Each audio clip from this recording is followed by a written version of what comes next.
ఓం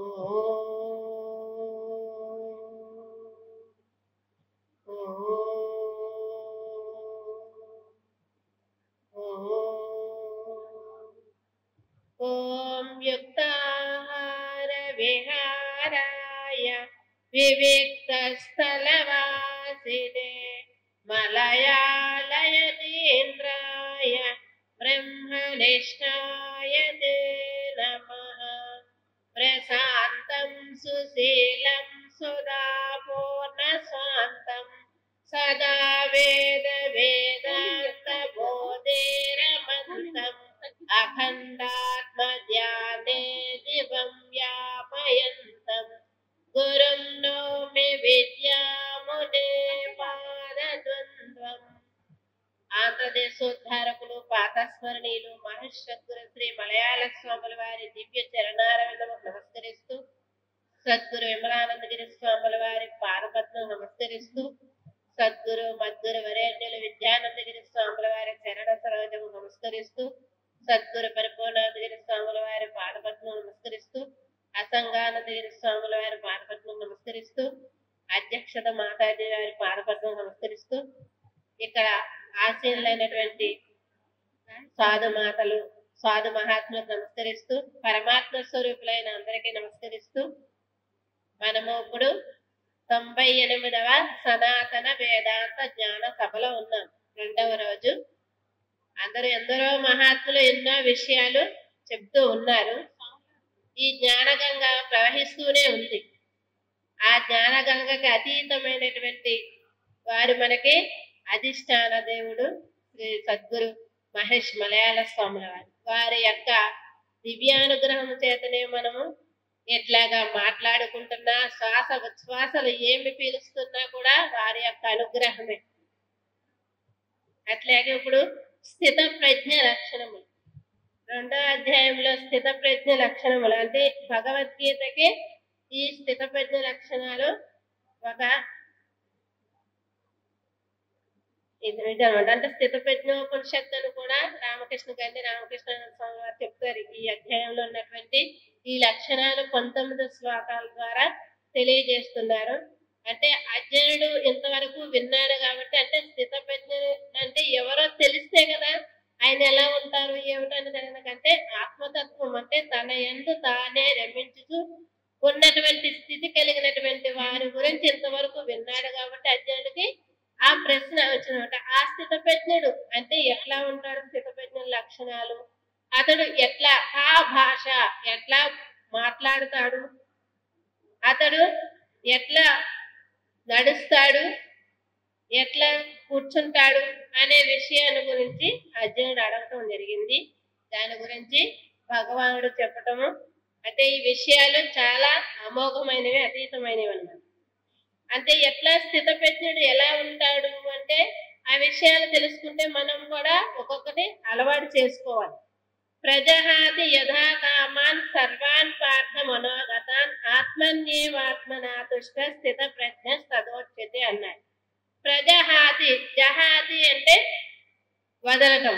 ఏంటంటే యథా కామాన్ సర్వాన్ పార్థ మనోగతాన్ అంటే మనోగతాన్ అంటే మనసునకు ఉన్నటువంటి ఈ సర్వకామాలను కూడా విషయాలన్నిటిని కూడా జహాతి వదిలివేయండి. ఎట్లా ఇంకా అంటే ప్రజహాతి అంటే పూర్తిగా సంపూర్ణముగా వదిలినటువంటి వాడు. అతనికి ఎట్లాంటి ఇంకా ఎలా ఉంటాడంటే ఆత్మన్యేవాత్మనా తుష్ట, తన ఆత్మ ఏంటంటే బ్రహ్మాగార అనుభూతిని ఆ స్థితి ఎందే తుష్ట సంతుష్టి పొంది అంటే బ్రహ్మానందమును ఆ అమృతాన్ని పోలుతూ ఉంటాడు. అటువంటి వాడే స్థిత ప్రజ్ఞుడు అని చెప్తున్నాడు. అతడు ఎట్లా ఉంటే మామూలటువంటి అమృతాన్ని తాగేవాడికి ఉప్పు నీరు ఎందుకు అవసరం లేదు కదా, దాని ఎందు ఏమైనా రుచి పుడుతుందా లేదు కాబట్టి అటువంటి అంటే విషయాదుల యందు వారి యొక్క మనస్సు ప్రవేశించదు. అటువంటి వాడు స్థిత ప్రజ్ఞుడు. స్థిత అచలే బ్రహ్మని ప్రజ్ఞ ఎస్సి సహా స్థిత ప్రజ్ఞ, ఎవరి యొక్క మనసు అచలమైనటువంటి పరబ్రహ్మమునందే రమిస్తూ ఉంటాడో అతడే స్థిత ప్రజ్ఞుడు అని చెప్తున్నారు అన్నమాట. దుఃఖేష్వనుద్విగ్నమన సుఖేష విగత స్పృహ వీతరాగ భయక్రోధ స్థిత ధీర్మునిరుచ్యతే అంటున్నారు. ఆయన ఎలా ఉన్నాడు స్థిత ప్రజ్ఞ అంటే దుఃఖేషు అను ఉద్విగ్నమనాహ అంటే దుఃఖములందు కూడా అంటే బాధపడుతూ ఉంటాడు, క్లేశాన్ని పొందుతూ ఉంటాడు కదా, అలాంటిది లేకుండా ఉంటాడు. మనస్సునందు ఆసక్తి లేదు, సుఖమునందు ఆసక్తి లేదు, దుఃఖమునందు క్లేశము లేకుండా విగత స్పృహ అంటే ఆయన రెండిటి యందు కూడా సమాన స్థితి అంటే హృదయమునందు ఏ విధమైనటువంటి కామాలు లేకుండా అతను ఇంకేదంటే వీతరాగ భయక్రోధాహ అంటే వైరాగ్యంతో అంటే రాగము దేని యందు కూడా అనురాగము ఇష్టపడటం అని గాని దేన్ని ద్వేషించడం అనేది కానీ ఏదీ లేదు. భయము అంటే భయం కూడా లేదనమాట. అసలు మామూలుగా భయం అంటే ఒక ఊర్లో అట కలరా వ్యాధి వచ్చిందట. వస్తే చాలా మంది ఆ కలరా వచ్చి ఒక దేవత అనమాట చాలా మందిని కబలించి పోతూ ఉందట. ఆ ఊర్లోనే ఒక స్థితప్రజ్ఞుడు అనేటువంటి అదే ఒక యోగి ఉన్నారు, మంచి అనుష్ఠానపరుడు. ఆయన కొంచెం అతీతమైనటువంటి దృష్టి ఉంది. ఆయన ధ్యానం చేసుకుంటూ ఈ కలరా అమ్మవారు అలా వెళ్ళిపోతూ ఉన్నారట. వెళ్ళిపోతున్నాను అంటే నువ్వు వాళ్ళని అందరినీ కూడా తీసుకువెళ్ళిపోయావు, ఎందుకు చేత ఇట్లాగా అంటే నా డ్యూటీ నేను చేసుకున్నాను. ఒక అంటే ఎంతమందిని తీసుకెళ్ళిపోయావు నీ డ్యూటీ అంటే నేను 10 మందినే తీసుకెళ్ళాను కలరా వ్యాధి చేత అంటే 90 మంది చనిపోయారు కదంటే వాళ్ళందరూ భయం చేత చనిపోయారు కానీ నేను తీసుకెళ్ళలేదు అంటే ఈ భయం అన్నది ఏదన్నా కొంచెం ఉన్నదనుకోండి, దానికి ఇంకా భయం అన్నాక ఇంకా ఎక్కువవి ఇంకా మనకి లేనిపోని వస్తుంది అనమాట. అట్లాగా అలాంటి భయము క్రోధము ఏమీ లేకుండా స్థితధీహి ముని ఉచ్యతే. ఇతడు ధీ అంటే ఆ ప్రజ్ఞావంతుడు, ముని అంటే మౌనైన ముని, మౌనం చేత ముని కాకుండా ఆత్మజ్ఞానము చేత ఎవరైతే మౌనశీలురైతే ఉంటారో అటువంటి అచంచలమైనటువంటి అంటే ఇలాంటి వీతరాగ భయక్రాదులు ఏ ఆసక్తి ఏ విషయాల యందు మనస్సు వెళ్ళకుండా ఎప్పుడూ కూడా పరమాత్మ యందే రమిస్తూ ఉంటారో అటువంటి శక్తి కలిగినటువంటి వారు ఈ స్థితప్రజ్ఞుడు అనే విషయాన్ని చెప్తూ ఉన్నారు. ఇంకా సర్వత్ర అభిస్నేహ తత్తత్ప్రాప్య శుభాశుభం. ఆయన ఇంకా ఎలా ఉంటాడు స్థితప్రజ్ఞుడు అంటే అన్నిటి యందు కూడా శుభాశుభ అంటే మంచి జరిగిన, అశుభం అంటే దేశమయందు హర్షమునందు కూడా దేని యందు కూడా అభినందతి అంటే సంతోషం పొందకుండా దేని యందు కూడా దేశము లేకుండా సస్య ప్రజ్ఞ ప్రతిష్ఠిత ఆయన యొక్క స్థితిలో ఆయన ఉండదు. తిష్టతి అంటే తిష్ట అంటే కూర్చోవటం సంస్కృతంలో, ప్రజ్ఞ ప్రతిష్ట అంటే ఇంకెప్పుడు కూర్చున్నవాడు ఎప్పుడొకప్పుడు లెగుస్తాడు. ఈయన ఆ స్థితికి వెళ్ళిన వాడు ఇంకెప్పుడు అందులోనే ఉంటాడు. అంటే మనలా అన్ని కార్యక్రమాలన్నీ కూడా దేహ సంరక్షణ కోసం చేసుకుంటున్నా ఆయన యొక్క మనస్సు వేటి యందు వికల్పము లేకుండా తన యొక్క ఆత్మస్థితిలోనే ఉంటాడన్నమాట. అలా ఇంకా ఎట్లా ఉంటాడు అంటే యథా సంహరతే ఛాయం కూర్మోంగానీవ సర్వసః ఇంద్రియాణీంద్రియాతేభ్య సస్య ప్రజ్ఞ ప్రతిష్ఠిత అన్నారు. అంటే ఇక్కడ ముముక్షువులు 3 రకాలుగా ఉంటారని చెప్తున్నారు. అంటే కూర్మోంగానేవ సర్వసః మన ఈ స్థితప్రజ్ఞుడైనటువంటి వాడు ఎలా ఉంటాడంటే పూర్వం ఎలాగైతే తన యొక్క అలికలు జరిగితే ఇంద్రియాలని సంయమనం చేసుకుంటుందో తన యొక్క విషయాదుల మందు తన మనసును వెళ్ళనివ్వకుండా ఇంద్రియాలని సంయమనం నిగ్రహించుకుంటూ ఉంటాడు. అట్లాగే లోకంలో 3 రకాలు ఉన్నాయి. ఎలాగంటే కూర్మ వృత్తి, మేన వృత్తి, ముగ వృత్తి. ఈ ముగాలు ఏం చేస్తాయి అంటే నేలపైన సంచరిస్తూ ఉంటాయి, నీళ్లలో సంచరించలేము. మీనాలు చేపలు ఎలా ఉంటాయంటే నీళ్ళల్లోనే సంచరిస్తాయి కానీ నేలపైన సంచరించలేము. పూర్వమ నీళ్ళల్లోనే సంచరిస్తుంది, నేలపైన సంచరిస్తుంది. అట్లాగే మనం ఈ ధ్యాన నిష్ట చేసేటటువంటి వ్యక్తి ఎవరైనా సరే ధ్యానయోగి అతడు కొంతమంది మొట్టమొదటి ధ్యానం చేసేటప్పుడు జన సంచారంలో ఉండకుండా ఏకాంతంలో చేయగలుగుతారు. జనంలోకి వస్తే వాళ్ళు చలిస్తూ ఉంటారు. కొంతమంది అందరిలో ఉన్నా కూడా చలించకుండా ధ్యానాన్ని చేసుకోగలుగుతారు. పూర్వము ఎలాగైతే నీళ్ళల్లోనూ నేలపైన కూడా సమానంగా ఎలాగైతే సంచరించుకుంటూ తనకు ఎప్పుడైతే అలికిన భయము కలుగుతుందో తన ఇంద్రియాలను ఎలాగైతే సంయమనం చేసుకుంటుందో ఈ స్థితప్రజ్ఞుడు కూడా అట్లా ఈ అందరిలో ఉన్న జనంలో ఉన్న ఏకాంతంలో ఉన్న తన యొక్క స్థితి నుండి ఎప్పుడు కూడా చెల్లించకుండా ఎప్పుడైనా విషయాలు ప్రకోపిస్తున్న వాటిని సంయమనం చేసుకుంటూ ఉంటాడు అన్నమాట స్థితప్రజ్ఞుడు. అలాంటి వాడు. కొంతమందికి ఏమవుతుందంటే మామూలుగా ఆ విషయాలు అంటే ఆహార నియమం అదే ఆరోగ్యం బాగోలేనప్పుడు జ్వరం వచ్చినంటే ఆహారం తినడం దేని మీదకే మనసు పోక తినడు. అలాంటి వాడు ఈ విషయాలను నివృత్తి చేసాడు అంటే మళ్ళీ ఆ జ్వరం తగ్గిపోయాక తనకు మళ్ళీ విషయాల మీద ప్రవృత్తి కలుగుతుంది. ఈ స్థితప్రజ్ఞుడికి అలా కలగదు.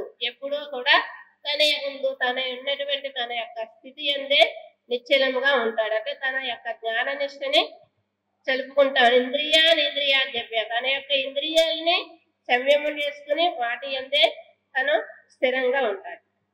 అలా విషయ వినివర్తంతే నిరాహారస్య దేహిన రసవజ్యం రసోప్యస్య పరం దృష్ట్వా నివర్తతే అన్నాడు.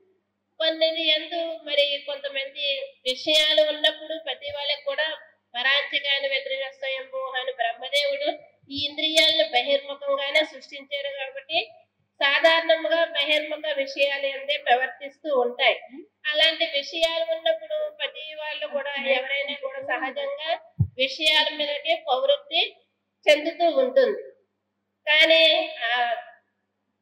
తనకు శక్తి లేనప్పుడు ఆరోగ్యం బాగాలేనప్పుడు ఈ విషయాల మీదకి వెళ్ళకపోయినా సరే అంటే ఆ కాసేపు పూర్తిగా నిగ్రహించి ఉండలేదు. అట్లాగే బాలుడు అనుకోండి, స్త్రీలు యుక్త వయసు ఉన్న వాళ్ళు ఎవరున్నా కూడా ఆయనకి ఇంద్రియాలు చెల్లించు. ఆ ఇంద్రియాలు ఎట్లాగైతే ఆ చిన్న బాలుడికి అమనస్కులుగా ఉండి ఎలాగైతే ప్రకోపించమో ఈయన కూడా ఈ స్థితప్రజ్ఞుడు కూడా ఎంతమంది ఎక్కడ ఎన్ని విలాసాలు ఉన్నా కూడా ఇంద్రియాలు నిగ్రహించుకునే ఉంటారు. అరటి చెట్టు ఉన్నదనుకోండి, అంటే విషయాల్ని ఒక్కొక్కటి తీసేస్తే ఒక వస్త్రం ఉంది, వస్త్రంలో ఒక్కొక్క దారాన్ని తీసేస్తే మొత్తం వస్త్రమే లేనట్టుగా మన యొక్క హృదయంలో ఉన్నటువంటి కోరికలు ఒక్కొక్కటి అలా తీసుకుంటూ పోతే ఈ కామనలు అంటే కోరికలు అంటే ఎలాంటిది అంటే రక్త బీజుల యొక్క సంతానము అని చెప్తున్నారు. ఈ కోరిక అంటే అవి ఎలాగో ఒకటి నశించిపోతే మళ్ళీ అనేక పుడతా ఉంటాయి. అట్లా ఈ కోరికలు కూడా అలాగే పుడుతూ ఉంటాయి. కాబట్టి దాన్ని ఒక్కొక్కటి అభ్యాసం చేత ఎవరైతే నిగ్రహించుకుంటూ ఉంటారు అంటే ఈ స్థితప్రజ్ఞుడు అనేవాడు అంటే దైవరసము కోరిన వారందరూ కూడా విషయముల యందు విరక్తి పొంది వాటి యందు ప్రవర్తింపకుండా ఉంటారు. దాని సర్వాన్ని సంయమ్య యుక్త ఆసీత మత్పర అంటే వారి యొక్క ఈ ఇంద్రియాలన్నీ కూడా సంయమం. మత్పర అంటే భగవంతుని యందే ప్రతి ఇంద్రియాన్ని కూడా తనకి ఇచ్చినటువంటి ఇంద్రియాలన్నీ భగవంతునియే కదా, మన ఏమున్నాయి.